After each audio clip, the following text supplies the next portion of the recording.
कालचा व्लॉग बघितला का तुम्ही सुपारीचा? तुम्हाला समजलंच असेल की मी सध्या आली आहे छत्रपती संभाजीनगरला. माझ्या ताईच्या मुलीची सुपारी होती त्यासाठी. तर काय आहे ना, मला एका दिवसासाठी चालले होते, तर त्याच दिवशी रिटर्न जायचं होतं, पण जाणं काही पॉसिबल झाले नाही. आता सगळे जमल्यावरती कुठे जाऊ देणार ना. आणि दुसरी दिवशीची ही सकाळ आहे, सगळेजण तुम्हाला हाय करताय. आम्ही सगळे झोपेतनं सुटलेलो होतो. ताई इथं ब्रश करत होती आणि ह्या सगळ्या आहेत माझ्या बहिणीच्या मुली आणि भावाचे लेकरं. तर सगळ्यांचा असा गोंधळ चालू होता आणि कियांसोबत सगळ्यांची मस्ती चालू होती. ही बिट्टू अशी चेहरा धुवत होती तिचा, आणि माझी मोठी ताई आणि मम्मीचा तिकडं स्वयंपाक चालू होता.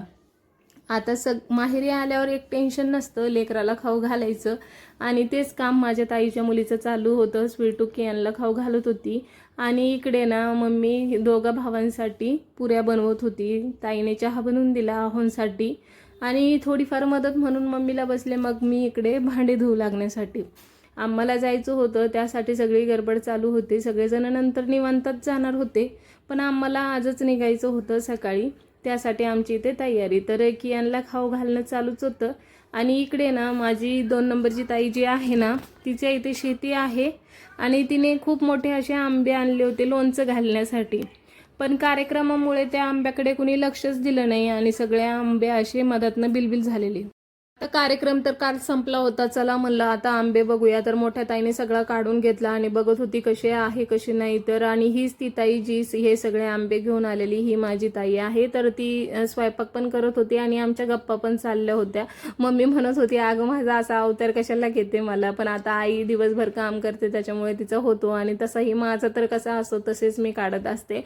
आणि माझं चालू होतं व्हिडिओ कॅप्चर करणं. आणि इकडे भैया हो आणि ताईचा मुलगा सगळे मिळून कोणते आंबे चांगले आहेत आणि कोणते नाही हे बघणं चालू होतं. तसंच आम्हाला पुण्याला पण आंबे घेऊन यायचे होते.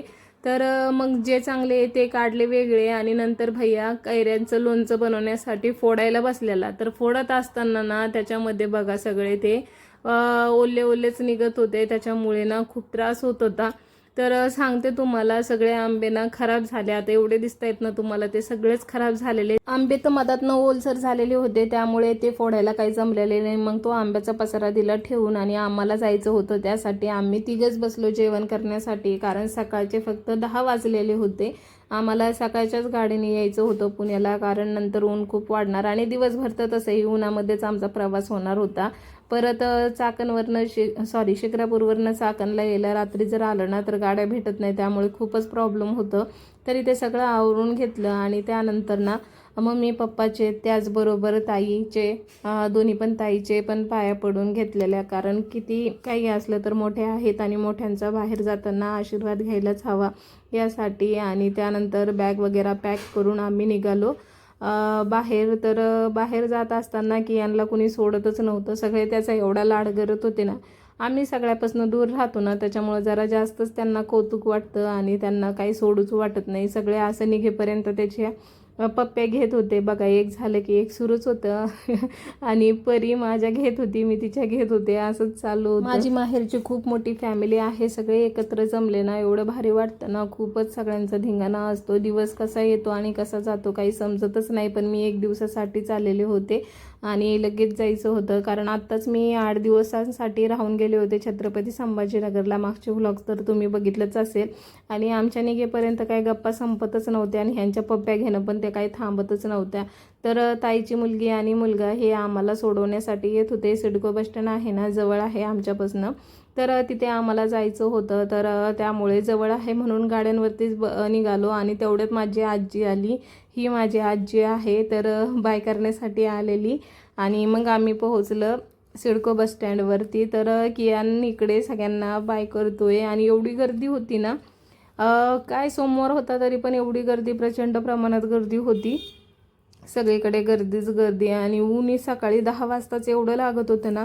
सध्या उन्हाचं प्रमाण खूपच जास्त वाढलं आहे. आणि त्यानंतर अर्धा पाऊण तास आम्ही वेट केल्यानंतर आम्हाला गाडीमध्ये जागा भेटली. बघा किती प्रचंड गर्दी आहे सगळीकडं, अशीच गर्दी. आणि गाडीमध्ये तर एवढी गरमी होते ना, सीट पण व्यवस्थित भेटलं त्याच्यामुळे काही त्रास नाही.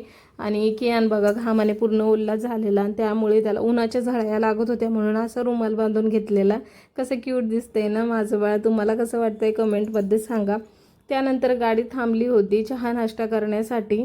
तर आहोंचं बघितलं असेल तुम्ही, पूर्ण शर्ट ओलं झालेलं, त्याचबरोबर माझं पण झालेलं, कारण गरमीच एवढी आहे. आणि हे बसवाले काय करतात ना, चांगल्या हॉटेलमध्ये अजिबात थांबवत नाही. आणि इथे ना एवढे रेट होते ना, एवढ्याशा लस्सीचे जी 20 रुपयाला भेटते ना आपल्याकडे नॉर्मल दुकानामध्ये, तर तीच तिथं 40 रुपयाला होती. त्याच्यामुळे मी रिटर्न आले, पण अहो परत गेले, तुला प्यायची आहे त्याच्यामुळे ते परत घेऊन आलेले. पण टेस्ट पण काही चांगली नव्हती. आणि हे असे फसवणारे लोक खूप असतात. त्यांचा आता तो धंदाच झालेला आहे, कारण ऑप्शन नसतं, तिथं थांबल्यावर काही ना काही घ्यावंच लागतं आपल्याला. त्यामुळे मग आम्ही पोहोचलो आमच्या चाकणला. चाकणवरनं घर जवळच आहे, त्याच्यामुळे लगेच आलो. आणि हे आंबे ताई अगोदर घेऊन आलेली होती, तर ते पिकले होते आणि त्यामधले काही सडले होते, ते काढून घेतले. चला मग भेटूया पुन्हा, तोपर्यंत काळजी घ्या, बाय.